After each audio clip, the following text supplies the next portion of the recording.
So I have always been interested in asking questions like, what is our place in the universe? And even as a child, I would look up at the stars in the sky and think, what if there is another being, alien, according to us, looking back into their sky and thinking, I wonder if there's someone else looking out at me. And so I've wanted to study how can we understand the distribution and diversity of life in the universe, and we need to start by finding some other life in the universe. There's been a new field emerging from sort of the borderline between astronomy and biology, and it's called astrobiology. You'll find in science generally the most progress is being made on the interfaces between the established pillars of science.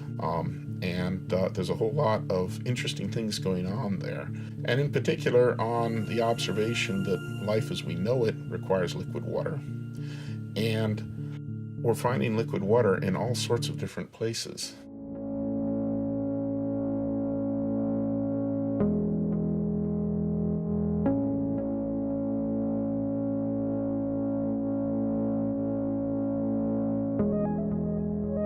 For any form of life, even if it's just a single-celled organism, you're going to have, it kind of boils down to like 3 or 4 fundamental needs. They need water, they need organic carbon, and they need a source of energy. Whether it's sunlight energy or whether it's energy from like volcanoes underneath the ocean, we have these extremophiles that we're finding feeding at the vents of volcanoes at the bottom of the ocean. Clearly no sunlight's getting there, but there is a form of energy. It's the volcanoes themselves. And we know that all 3 of these have been available on Mars. A few billion years ago, Mars might very well have looked very much like the Earth. And we can see the river channels that were carved by this water. I wouldn't be entirely surprised if we found fossilized life on Mars. We have all this wonderful evidence that Mars was once a wet water world, that there was flowing water on Mars, that there were active volcanoes on Mars. Absolutely, Mars could have been hospitable to life, and perhaps it was in that state just long enough for evolution to take hold and get some replicating microbes somewhere. There is a lot of interest in looking at icy worlds with the outer planets.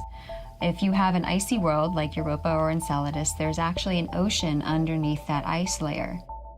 When we see geysers erupting from the surface of Enceladus, we can detect dissolved ions in that water, which means that that water is interacting with an active, rocky geologic surface at the bottom of that ocean.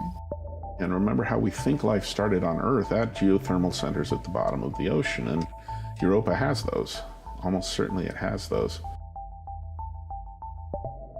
So why is it important that we explore and understand this?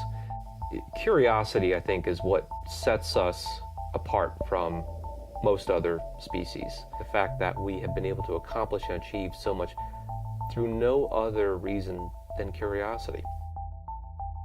I think it's easy to get caught up in the minutia of everyday life and forget where we are in the grand scheme of things. I think that discovering life beyond Earth would let us know once and for all that we're not alone. The history of astronomy has been that of showing how humans are not special. We are not standing on the Earth, the only part of the universe that's solid. And finally we get into the 20th century where we realize there's hundreds of billions of stars in our galaxy, there's hundreds of billions of galaxies in the universe, and we're just living on the surface of one planet that's orbiting one of those stars. I like to think of Carl Sagan reminding us that if we are alone, then the universe seems like an awfully big waste of space.